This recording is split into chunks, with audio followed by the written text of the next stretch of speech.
One of the major differences between developed countries and ours is the pattern of energy use.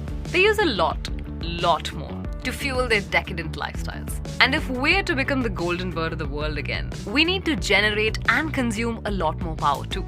I know the fashionable thing to say nowadays is that we need to scale down our consumption of energy, live more sustainably, etc.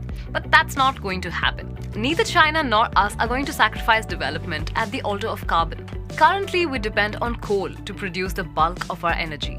And that's not great. Whether you care about climate change or not, the quality of air we breathe affects everyone. But what if I told you that one of our great sages had peered through the mists of time and given us a blueprint for clean, plentiful energy? Let's talk physics. This is a uranium-235 atom. It's quite big and unwieldy and has two major forces acting on it: the strong force which attracts neutrons and protons together, and the electromagnetic force which repulses protons away. This strong force has a very limited area of influence. So when uranium-235 reaches out to grab a neutron, the electrostatic force rips it down the middle.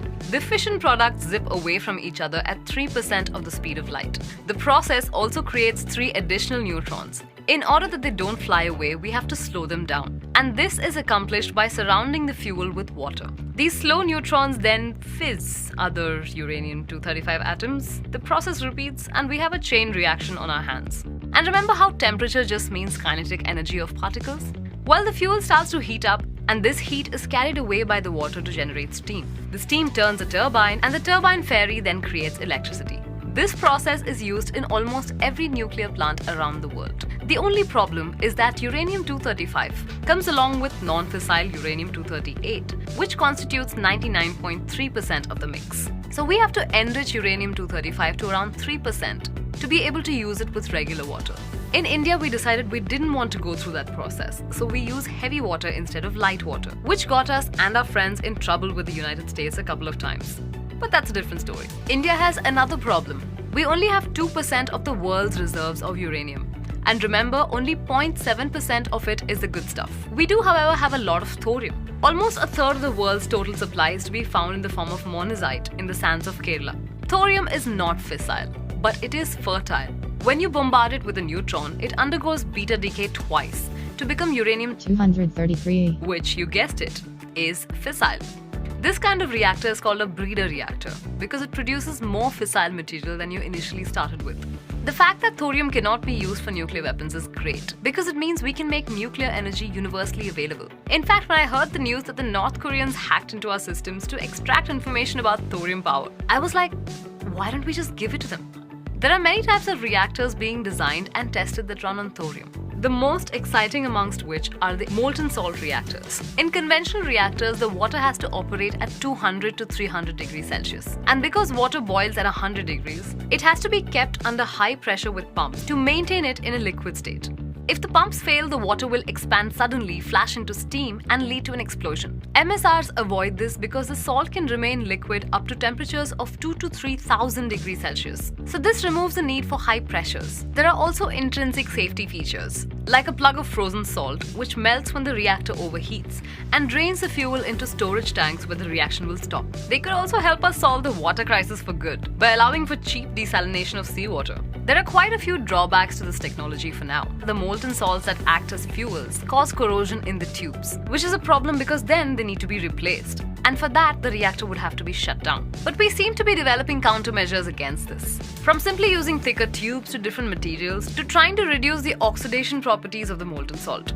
I'm going to link some articles below for you to catch up on the current state of progress. The biggest reason though is economic. Uranium is very cheap. I could buy a couple of kgs of it from what this channel earned just last month. In the meantime, there are several other plants planned. We're finally beginning to use light water reactors, the main benefit of which is that they are well understood. We have agreements with multiple countries to supply us with uranium. A lot of people worry about nuclear waste, but we already have adequate methods of dealing with it. And if we can make it to the thorium age, the nuclear waste will be 1/100th of what is generated by uranium-235. What are the other arguments against nuclear energy? Well, the major one is the risk of Chernobyl-like disasters. That cannot happen today as modern reactors have containment buildings. Well, what if terrorists fly a plane into it? Good question. The plane will disintegrate.